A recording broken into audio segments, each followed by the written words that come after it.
അബി, നീ ഡ്രൈവ് ചെയ്യടാ.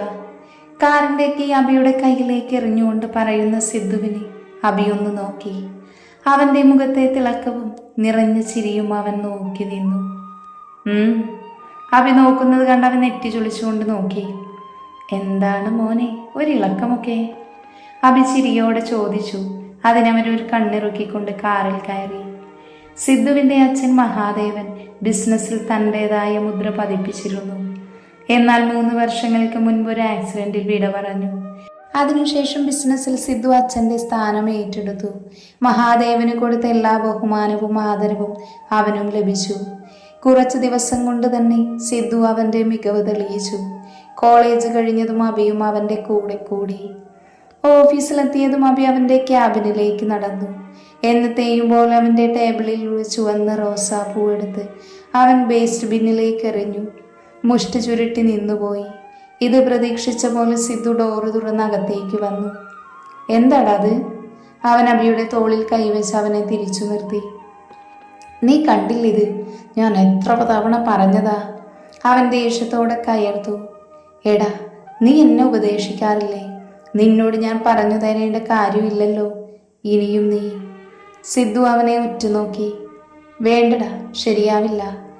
അവൻ എവിടേക്കോ നോക്കിക്കൊണ്ട് പറഞ്ഞു. വാതിൽക്കൽ നിന്നും ഒരു ശബ്ദം കേട്ട് 2 പേരും അങ്ങോട്ട് നോക്കി. എന്ത് സർ, ഇന്നും എൻ്റെ സ്ഥാനം വേസ്റ്റ് ബിന്നിൽ തന്നെയല്ലേ? ചെറുചിരിയോടെ മെലിഞ്ഞു വെളുത്തൊരു പെൺകുട്ടി ഉള്ളിലേക്ക് കടന്നു വന്നു.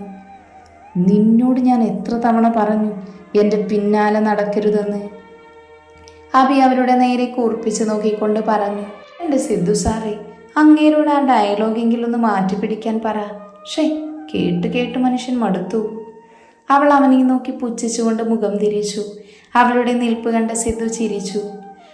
അബിയെ ഒന്ന് നോക്കി അവനാളിൽ അവളെ ഇപ്പോൾ ചുട്ടു തിന്നുമെന്ന എക്സ്പ്രഷനും ഇട്ട് നിൽക്കുവാണ്. ഡി, നീ അധികം നിഗളിക്കേണ്ട കേട്ടല്ലോ. ഈ അബി ആരാണെന്ന് മോൾ അറിയും. അവൻ അവളുടെ അടുത്തേക്ക് നടന്നുകൊണ്ട് പറഞ്ഞു. എവിടെ നമ്മുടെ നായികക്കൊരു കുലുക്കവുമില്ല. അവൻ അടുത്തെത്തിയതും അവൾ ഏന്തി വലിഞ്ഞ് അവൻ്റെ കവിളിൽ ചുണ്ട് ചേർത്തുകൊണ്ട് പുറത്തേക്ക് ഓടി. അതെ അബിസാറേ, എനിക്ക് നന്നായിട്ട് അറിയാൻ കേട്ടോ. അവൾ വിളിച്ചു കൂവുന്നത് കേട്ട് സിദ്ധു വായും പൊത്തി ചിരിച്ചു. അബിയാണെങ്കിൽ ഇതിനൊരു നാണവുമില്ല എന്ന് ആലോചിച്ച് തലകുടഞ്ഞു. എന്തായിടി, ഇന്നും കിട്ടിയോ? പുറത്തേക്കിറങ്ങി അവളെ കളിയാക്കിക്കൊണ്ട് അഞ്ജലി ചോദിച്ചു. ഡീ മോളെ, ഈ ദിയ എന്നും ഇന്നലെ തുടങ്ങിയതല്ല അങ്ങേരുടെ പുറകെ നടക്കാൻ. അങ്ങേർക്ക് ഉളുപ്പുണ്ടെന്ന് കരുതി എനിക്കില്ലടി അത്. ദിയയുടെ സംസാരം കേട്ട് അഞ്ജലി വാതുറന്നു പോയി. പിന്നെ വെറും ടൈം പാസിനല്ല ഞാൻ അങ്ങേരുടെ പിന്നാലെ പോകുന്നത്. കണ്ട നാൾ മുതൽ ഇടിച്ചു കയറിയതാ ഇവിടെ. ഇനി അങ്ങേരും കൊണ്ടേ ഞാൻ പോകൂ. കോളർ പൊക്കിക്കൊണ്ട് തിരിഞ്ഞതും പിറകിൽ വന്ന അബിയുമായി അവൾ കൂട്ടിയിടിച്ചു. അവനെ കണ്ടതും അഞ്ജലി സ്ഥലം വിട്ടു. അവൻ നെറ്റി തടവിക്കൊണ്ട് അവൾ നേരെ കണ്ണുരുട്ടി. അവൾ നന്നായി ഒന്ന് ഇളിച്ചു കൊടുത്തു. അവളെ ഒന്നുകൂടെ നോക്കിക്കൊണ്ട് അവൻ തിരിഞ്ഞു നടന്നു. അവൻ പോകുന്നത് നോക്കി നിന്നു. അവളുടെ ഓർമ്മകൾ പിന്നോട്ട് പോയി. പഠനം കഴിഞ്ഞതും തൻ്റെ ഏറ്റവും വലിയ ആഗ്രഹമായിരുന്നു ഒരു ജോലി. സാമ്പത്തികമായി ഉയർന്നു നിൽക്കുന്നതിനാൽ അവളെ ജോലിക്ക് വിടാൻ വീട്ടിലാർക്കും താല്പര്യമില്ലായിരുന്നു. എങ്ങനെയോ പറഞ്ഞൊപ്പിച്ചാണ് ഇവിടേക്ക് ഇൻ്റർവ്യൂവിന് വന്നത്. അത്യാവശ്യം നന്നായി തന്നെ പെർഫോം ചെയ്തതിനാൽ അവൾക്ക് സെലക്ഷൻ കിട്ടിയിരുന്നു. അതിൻ്റെ സന്തോഷത്തിൽ ചാടിത്തുള്ളി ഇറങ്ങിയതും ആരെയോ കൂട്ടിയിടിച്ചു വീഴാൻ പോയി. എന്നാൽ അതിനു മുന്നേ 2 കൈകൾ അവളെ ഇടുപ്പിൽ പിടിച്ചുയർത്തിയിരുന്നു. അറിയൂ ഓക്കെ? ഇറുക്കിയടച്ച കണ്ണുകൾ അവൾ പതിയെ തുറന്നു. തൻ്റെ മുന്നിൽ തിളങ്ങുന്ന കണ്ണുകൾ ഒരു നിമിഷം അവൾ നോക്കി നിന്നു. അവൻ്റെ നെറ്റിയിലേക്ക് വീണു കിടക്കുന്ന ചെമ്പൻ മുടിയുടെ കലെ വകഞ്ഞു മാറ്റാൻ അവൾക്ക് വല്ലാതെ കൊതി തോന്നി. അവളുടെ കൈകൾ അവൻ്റെ ഷർട്ടിൽ മുറുക്കി പിടിച്ചു. ഹേയ്, അറിയൂ ഓക്കെ? വീണ്ടും അവൻ്റെ ശബ്ദമാണ് അവളെ സ്വബോധത്തിലേക്ക് കൊണ്ടുവന്നത്. അവളൊന്ന് പിടഞ്ഞു മാറി. യാ, ഐ ആം ഫൈൻ, അവൾ പറഞ്ഞൊപ്പിച്ചു. അവനൊന്ന് ചിരിച്ചുകൊണ്ട് തിരിഞ്ഞു നടന്നു. അവൻ പോകുന്നത് നോക്കി നിന്നു. അന്നു മുതൽ അവൻ്റെ പിന്നാലെ കൂടിയതാണ്. എന്നെങ്കിലും അവൻ തന്നെ ഇഷ്ടപ്പെടുമെന്ന വിശ്വാസത്തിൽ അവൾ പുഞ്ചിരിച്ചുകൊണ്ടൊന്ന് നിശ്വസിച്ചു. അമ്മേ, പാറു പിന്നിൽ നിന്നും സുഭദ്രയെ പുണർന്നുകൊണ്ട് ഉറക്കെ വിളിച്ചു. എന്താണ് അമ്മയുടെ മോൾ ഇന്ന് നല്ല സന്തോഷത്തിലാണല്ലോ. അവർ തിരിഞ്ഞു നിന്ന് അവളുടെ മുഖം കയ്യിലെടുത്തു. അവൾ ചിരിച്ചുകൊണ്ട് അവളുടെ കവളിൽ ഉമ്മ വെച്ച് ഓടി. പോകുന്ന വഴിയിൽ ജാനുമ്മയെ ഒന്ന് മുത്താനും മറന്നില്ല. എന്തു പറ്റി ഈ കുട്ടിക്ക്? ജാനും അവൾ ഓടിപ്പോകുന്നത് നോക്കി ചിരിച്ചു. സുഭദ്രയുടെ മനസ്സ് നിറഞ്ഞിരുന്നു. ഞാൻ പറഞ്ഞില്ലേ ജാനു, അവർ സന്തോഷത്തോടെ ജീവിക്കുന്നു. ഇപ്പം നോക്ക്. അവൾ നിറഞ്ഞ കണ്ണുകൾ ഒപ്പിയെടുത്തു. ആഹാ, അപ്പൊ പാറുമോളെ കിട്ടിയപ്പോ എന്നെ വേണ്ടല്ലേ? അടുക്കള വാതിൽക്കൽ കൈകെട്ടി മുഖം കൂർപ്പിച്ച് നിൽക്കുന്ന ദേവുവിനെ കണ്ടതും സുഭദ്ര ചിരിയടക്കി പിടിച്ചു. അവളുടെ അടുത്തേക്ക് നടന്നു. ആര് പറഞ്ഞു? നിക്കെന്റെ ദേവു കഴിഞ്ഞിട്ടേ വേറെ ആരും ഉള്ളൂ. അവളുടെ വീർത്ത കവളിൽ കുത്തിക്കൊണ്ട് അവർ വാത്സല്യത്തോടെ പറഞ്ഞു. അത് കേട്ടതും അവളുടെ മുഖം തിളങ്ങി. അല്ലെങ്കിലും എനിക്കറിയില്ലേ എൻ്റെ സുഭദ്ര കൊച്ചിനെ. അവൾ അവളുടെ കവിളിൽ ഉമ്മ വെച്ചു. സിദ്ധുവേട്ടൻ എവിടെ പോയി അമ്മേ? അവളെ ചുറ്റും നോക്കിക്കൊണ്ട് ചോദിച്ചു. സിദ്ധുവോ അതോ അജുവോ? അവൾ കള്ളച്ചിരിയോടെ ചോദിച്ചു. അവൾ ഒരു കണ്ണിറുക്കിക്കൊണ്ട് അവരെ ഒന്ന് നോക്കി. പിന്നെ കൊഞ്ഞനം കൊത്തിക്കൊണ്ട് മുകളിലേക്ക് ഓടി. ഒരു കുറുമ്പി. അവൾ പോകുന്നത് നോക്കി നിന്നു. മുകളിലെത്തിയതും അവൾ അജുവിൻ്റെ റൂമിലേക്ക് എത്തി നോക്കി. ഒരു വൈറ്റ് കളർ ഷർട്ടും ബ്ലാക്ക് പാൻറ്റും ഇട്ട് കണ്ണാടിയിൽ കൂടെ നോക്കി മുടിയൊതുക്കുകയാണ് കക്ഷി. അജു സാർ എവിടെ പോകുക? റൂമിലേക്ക് തലയിട്ടുകൊണ്ട് അവൾ അവനെ അടിമുടി നോക്കി ചോദിച്ചു. അവളുടെ കൊഞ്ചിയുള്ള സംസാരം കേട്ട് അവൻ ചിരി അടക്കി പിടിച്ച് ദേഷ്യം നടിച്ചു.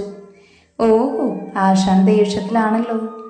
അവൾ ഉള്ളിലേക്ക് കടന്നുകൊണ്ട് വാതിൽ പതിയെ ഒന്ന് ചാരി പിറകിലൂടെ കുനിഞ്ഞ് അവൻ്റെ മുന്നിലേക്ക് നിന്നുകൊണ്ട് കൈകൾ തോളിലൂടെ കയറ്റി വെച്ചു. ദേവു മാറിക്കേ, എനിക്ക് പോവാനുണ്ട്, അവൻ ഗൗരവത്തിൽ പറഞ്ഞു. ഞാൻ പോവൂല. അവൾ അവൻ്റെ താടിയിൽ പിടിച്ചു വലിച്ചു. ഡി പിശാചേ, എനിക്ക് വേദനിക്കുന്നു, അവൻ അലറി. അവൾ വേഗം അവൻ്റെ ചുണ്ടിൽ അമർത്തി ഉമ്മ വെച്ചു. അവൻ കണ്ണു തള്ളി അവളെ നോക്കിപ്പോയി. അവൾ ചിരിച്ചുകൊണ്ട് വീണ്ടും അതുപോലെ വെച്ചു. അവൻ്റെ മുഖത്തുള്ള കള്ളച്ചിരി വരുന്നത് കണ്ട് അവൾ നോക്കി നിന്നു. പിന്നെയും അതുപോലെ ചുണ്ടുകൾ അമർത്തിയതും അവൻ അവളെ തന്നോട് ചേർത്തു നിർത്തി ചുണ്ടുകൾ അമർത്തി നുണഞ്ഞു. അവൾ വിറച്ചുകൊണ്ട് അവൻ്റെ ഷർട്ടിൽ മുറുക്കെ പിടിച്ചു. ഏറെ നേരത്തിനു ശേഷം അവർ കിതച്ചു പോയിരുന്നു. എന്നാലും അവൻ പിന്മാറാൻ തോന്നിയില്ല. അവളുടെ റോസായുധലങ്ങൾ അവൻ മതിവരുവോളം നുണഞ്ഞെടുത്തു. പൂവിൽ നിന്ന് തേൻ കുടിക്കുന്ന വണ്ടിനെ പോലെ അവൻ പതിയെ തുടങ്ങിയ ചുംബനം അതിൻ്റെ മൂർധന്യാവസ്ഥയിലെത്തിയിരുന്നു. രണ്ടുപേരുടെയും ശരീരമായ AC-യുടെ തണുപ്പിലും വിയർക്കാൻ തുടങ്ങി. അവൾ കുറെ പിടഞ്ഞുവെങ്കിലും പിന്നെ അവൻ്റെ ചുംബനത്തിൽ അവളും മതിമറന്നുപോയി. ഏതൊരു യാമത്തിൽ അവളും അവനെ തിരികെ ചുംബിക്കാൻ തുടങ്ങി. ഇരുഅധരങ്ങളും മാറി മാറി നുണഞ്ഞുകൊണ്ടിരുന്നു. അധരങ്ങളിൽ നിന്ന് നാവിലേക്ക് ചേക്കേറിയിരുന്നു. ആ നിമിഷം അവളൊന്ന് പിടഞ്ഞുപോയി. അതവനിൽ ആവേശമാണ് ചെലുത്തിയത്. പിന്നെയും അവൾക്ക് ശ്വാസം കിട്ടില്ല എന്ന് മനസ്സിലാക്കി അവരുടെ ചുംബനം മനസ്സില്ലാ മനസ്സോടെ അവൻ അതിൽ നിന്നും പിന്മാറി. ചുളിഞ്ഞുപോയി. അവൾ അവനെ നോക്കാതെ തല താഴ്ത്തി ഷർട്ടിൽ ചൂണ്ടിക്കൊണ്ട് പറഞ്ഞു. അവനൊരു കള്ളച്ചിരിയോടെ അവളുടെ മുഖമുയർത്തി. അവൾ അവൻ്റെ നെഞ്ചിലേക്ക് മുഖമർത്തി. ഈ കുട്ടികൾ ഇതെവിടെ പോയി? ആവലാതിയോടെ വഴിയിലേക്ക് നോക്കി നിൽക്കുന്ന സുഭദ്രയുടെ അടുത്തേക്ക് അജു നടന്നു വന്നു. അടുത്ത് തന്നെ പാർവുമുണ്ട്. എന്താ അമ്മേത്? അവരെവിടെ പോകാൻ? ഇപ്പൊ ഇങ്ങ് വരും. അജു അവരെ സമാധാനിപ്പിച്ചുകൊണ്ട് പറഞ്ഞു. ദേവു വന്ന് അവരുടെ അടുത്തിരുന്നു. രണ്ടെണ്ണം കൂടി എവിടെയെങ്കിലും കറങ്ങി നടക്കുന്നുണ്ടാകും. ഇങ്ങ് വരട്ടെ, നമുക്ക് ശരിയാക്കി കൊടുക്കാമല്ലേ ചേച്ചി? പാറുവിനെ നോക്കിക്കൊണ്ട് ദേവു കുറുമ്പോടെ പറഞ്ഞു. എന്നാൽ അവൾ അതൊന്നും അറിയുന്നുണ്ടായിരുന്നില്ല. സാരിയുടെ തലപ്പും ഞെരിച്ച് അമർത്തിക്കൊണ്ട് പുറത്തേക്ക് നോക്കിയിരിക്കുന്നവളെ കണ്ട് അജു ചിരിച്ചു തിരിഞ്ഞതും അവൻ്റെ ഫോൺ റിങ് ചെയ്തു. ആ ചേട്ടനാണല്ലോ. എല്ലാവരുടെയും കണ്ണുകൾ അവന് നേരെയായി. എന്നാൽ ഫോൺ അറ്റൻഡ് ചെയ്ത് അവൻ്റെ അസ്വസ്ഥത നിറഞ്ഞ മുഖം കണ്ടതും എല്ലാവരുടെയും മനസ്സിൽ ഉത്കണ്ഠ നിറഞ്ഞു. ധൃതിയിൽ ഫോൺ കട്ട് ചെയ്തുകൊണ്ട് അവൻ ബൈക്കിനടുത്തേക്ക് ഓടി. എന്താടാ എൻ്റെ കുട്ടികൾക്ക്? ആ അമ്മയുടെ ശബ്ദം നേർത്തു പോയിരുന്നു. ഒന്നുമില്ല അമ്മേ, ഞാനിപ്പോൾ വരാം, വിളിച്ചു പറഞ്ഞുകൊണ്ട് അവൻ ബൈക്ക് സ്റ്റാർട്ട് ചെയ്ത് വേഗത്തിൽ പോയി. കരഞ്ഞുകൊണ്ട് സുഭദ്ര ദേവുവിൻ്റെ മേലേക്ക് ചാഞ്ഞിരുന്നു. പാറു അനങ്ങാതെ ഒരു നിമിഷം സ്തബ്ധമായി നിന്നു. പിന്നെ എന്തോ ഓർമ്മയിലുള്ളിലേക്ക് ഓടി. പൂജാമുറിയിൽ കൃഷ്ണവിഗ്രഹത്തിനടുത്ത് കുനിഞ്ഞിരുന്നു. കൈകൾ കൂപ്പിക്കൊണ്ട് നിന്ന് അവളുടെ കണ്ണുകൾ നിറഞ്ഞൊഴുകി. ഉള്ളുരുകി തൻ്റെ പാതിക്ക് വേണ്ടി അവൾ പ്രാർത്ഥിച്ചു. സമയം പോകുന്തോറും ഭയം ഇരട്ടിച്ചുകൊണ്ടിരുന്നു. പാറു സുഭദ്രാമ്മയുടെ തോളിലേക്ക് ചാഞ്ഞു. കിടക്കുകയാണ്. അടുത്ത് തന്നെ ദേവുമുണ്ട്. പുറത്ത് കാറിന്റെ ശബ്ദം കേട്ടതും എല്ലാവരും ധൃതിയിൽ അങ്ങോട്ടോടി. കാറിൽ നിന്ന് അബി ഇറങ്ങി. പിറകെ തന്നെ അജു ബൈക്കിൽ വന്നിറങ്ങി. അബി വന്ന് എല്ലാവരെയും ഒന്ന് നോക്കിക്കൊണ്ട് ബാക്ക് ഡോറ് തുറന്നു. കയ്യിലും തലയിലുമെല്ലാം ബാൻഡേജ് കെട്ടിയിറങ്ങി വരുന്ന സിദ്ധുവിനെ കണ്ടതും സുഭദ്രയും ദേവും അവിടേക്ക് ഓടി വന്നു. അവന്റെ ഡ്രസ്സെല്ലാം അവിടെയും ഇവിടെയും കീറിയാകെ ക്ഷീണിച്ച അവസ്ഥയായിരുന്നു. മോനെ, എന്തു പറ്റിയടാ? എന്താ ഇതൊക്കെ? അവർ അവന്റെ തലയിൽ തലോടിക്കൊണ്ട് ചോദിച്ചു. ഒന്നുമില്ല അമ്മേ, ചെറിയൊരു ആക്സിഡന്റ്, ഒരു കാറുമായി, അത്രേ ഉള്ളൂ, ഇങ്ങനെ കരയാതെ. അവരുടെ കണ്ണുകൾ തുടച്ചുകൊണ്ട് അവൻ പറഞ്ഞു. ദേവു അവനെ ചുറ്റിപ്പിടിച്ചു തേങ്ങി. ഡി കുറുമ്പി, അയ്യേ, ഇത്രേ ഉള്ളൂ നിന്റെ ധൈര്യം? അവൻ അവളുടെ തലയിൽ കൊട്ടിക്കൊണ്ട് പറഞ്ഞു. അവൾ അവനെ നോക്കിക്കൊണ്ട് കണ്ണു തുടച്ചു. അവൻ അവരെ രണ്ടുപേരെയും ആശ്വസിപ്പിച്ചുകൊണ്ട് നേരെ നോക്കിയതും തറഞ്ഞു നിൽക്കുന്ന പാറുവിനെയാണ് കാണുന്നത്. കണ്ണുകൾ നിറഞ്ഞു തുളുമ്പാനായി നിൽക്കുന്നു. അവൻ ചിരിച്ചുകൊണ്ട് അവളുടെ അടുത്തേക്ക് നടന്നു. അവളുടെ അടുത്തെത്തിയതും അവൾ അവനെ ഒന്ന് നോക്കി. കയ്യിലെയും തലയിലെയും മുറിവുകൾ കാണെ അവളുടെ നെഞ്ചു വിടഞ്ഞു. അവനെ പോലും ഞെട്ടിച്ചുകൊണ്ട് അവന്റെ മേലേക്ക് വീണുകൊണ്ട് തേങ്ങി അവൾ. അവൻ ഒരു നിമിഷം പകച്ചു നിന്നു. പിന്നെ ചിരിച്ചുകൊണ്ട് പതിയെ അവളുടെ തലയിൽ തലോടി. ഒന്നുമില്ലടി, ദേ നോക്കിയേ, ചെറിയ മുറിവേ ഉള്ളൂ, അവൻ ആർദ്രമായി അവളോട് പറഞ്ഞു. അവൾ മുഖം ഉയർത്തി അവനെ ഒന്ന് നോക്കി. പിന്നെ പതിയെ മുറിവിലെ കെട്ടിലേക്ക് തൊട്ടു നോക്കി. അവന്റെ ചുളിഞ്ഞ മുഖം കണ്ടതും അവളുടെ ചുണ്ടുകൾ വിതുമ്പി. വേദനയുണ്ടോ? കുഞ്ഞുകുട്ടികളെ പോലെ നിഷ്കളങ്കമായി തന്നോട് ചോദിക്കുന്ന പാറുവിനെ ഒരു നിമിഷം അവൻ വാത്സല്യത്തോടെ നോക്കി നിന്നു. ഹലോ, ഭാര്യയും ഭർത്താവും റൂമിലേക്ക് പോയി റൊമാൻസ് ചെയ്യാലേ, വലിയ ഉപകാരമായേനെ. പിന്നിൽ നിന്നും അജുവിന്റെ കളിയോടെയുള്ള ചോദ്യത്തിൽ പാറു പിടഞ്ഞു മാറി നിന്നു. സത്യത്തിൽ അവൾക്ക് അപ്പോഴാണ് തന്റെ പ്രവൃത്തിയെക്കുറിച്ച് ഓർമ്മ വന്നത്. അവൾ ഇടം കണ്ടിട്ട് സിദ്ധുവിനെ ഒന്ന് നോക്കി. അവൻ അവളെ തന്നെ നോക്കി നിൽക്കുന്നത് കണ്ട് അവൾ വേഗം തല താഴ്ത്തി. അബി അവനെ പിടിച്ചുകൊണ്ട് മുറിയിലേക്ക് കൊണ്ടുപോയി. റൂമിലെത്തിയതും അവനെ ശ്രദ്ധയോടെ ബെഡിലേക്ക് ഇരുത്തി. ഡാ, എനിക്കെന്തോ എവിടെയോ ഒരു മിസ്റ്റേക്ക് പോലെ, അബി ഗൗരവത്തോടെ അവന്റെ അടുത്തിരുന്നു കൊണ്ട് പറഞ്ഞു. സിദ്ധു തല ഉയർത്തി അവനെ ഒന്ന് സംശയത്തോടെ നോക്കി. നീ എന്താ ഉദ്ദേശിക്കുന്നത് അബി? ഇത് മനഃപൂർവ്വം? അതിന് നമുക്ക് ആരാടാ ശത്രുക്കൾ? അവൻ ചിരിച്ചുകൊണ്ട് അബിയെ നോക്കി. എന്നാലും അവന്റെ ഉള്ളിലും എന്തോ ഒരു കരട് കുടുങ്ങിയിരുന്നു. പക്ഷെ അവനത് പുറമേ കാണിച്ചില്ല. നീ റെസ്റ്റ് എടുക്ക്. അബി ഒന്ന് നിശ്വസിച്ചുകൊണ്ട് അവനെ ഒന്നുകൂടെ നോക്കി പിന്തിരിഞ്ഞ് നടന്നു. ഇനി ഇതും ആലോചിച്ച് തല പുണ്ണാക്കണ്ട മിസ്റ്റർ. സിദ്ധുവിന്റെ സംസാരം കേട്ടതും അബി അവനെ ഒന്ന് നോക്കി കണ്ണുരുട്ടി ചിരിച്ചുകൊണ്ട് വാതിൽ തുറന്നു. അവൻ തുറക്കാൻ കാത്തു നിന്നതുപോലെ പാറുള്ളിലേക്ക് കയറി. അവൻ അവളെ നോക്കി ചിരിച്ചുകൊണ്ട് കവളിൽ ഒരു തട്ടു തട്ടി ഇറങ്ങി. വാതിൽക്കൽ സാരിയും ഞെരിച്ചു നിൽക്കുന്ന പാറുവിനെ കണ്ടതും ചിരിയടക്കി പിടിച്ചുകൊണ്ട് അവൻ ഗൗരവത്തിൽ നിന്നു. എന്താ? അവൻ അവളെ നോക്കിക്കൊണ്ടൊന്ന് മൂളി. ഞാൻ അത്. അവൾ വല്ലാതെ വിയർത്തു. അവന്റെ അടുത്ത് നേരിട്ട് അധികം സംസാരിക്കാത്തതിനാൽ അവൾക്ക് വല്ലാത്തൊരു വെപ്രാളം തോന്നി. അവനത് മനസ്സിലാക്കുകയും ചെയ്തു. അവൻ കൈപിടിച്ചുകൊണ്ട് പതിയെ ശബ്ദമുണ്ടാക്കി. അത് കേട്ടതും അവൾ അവന്റെ അടുത്തേക്ക് ഓടി വന്നു. എന്താ? എന്തു പറ്റി? വേദനയുണ്ടോ? ഞാൻ അമ്മയെ. അവളുടെ വെപ്രാളം കണ്ട് അവന്റെ കണ്ണുകൾ നിറഞ്ഞു. ഈ സ്നേഹം കുറച്ച് ദിവസമെങ്കിലും അകറ്റി നിർത്തിയതിൽ അവൻ വല്ലാതെ വേദനിച്ചു. അവളുടെ മടിയിലേക്ക് അവൻ പതിയെ തലവെച്ച് കിടന്നു. അവൾ ഒരു നിമിഷം ഞെട്ടിപ്പോയി. പിന്നെ പുഞ്ചിരിച്ചുകൊണ്ട് അവന്റെ തലയിൽ തലോടി.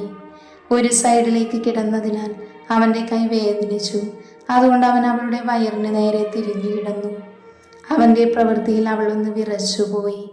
അവന്റെ കിടത്തത്തിൽ തെന്നിമാറിയ സാരിക്കിടയിലൂടെ അവളുടെ വയറിലേക്ക് അവന്റെ ശ്വാസം പതിഞ്ഞു.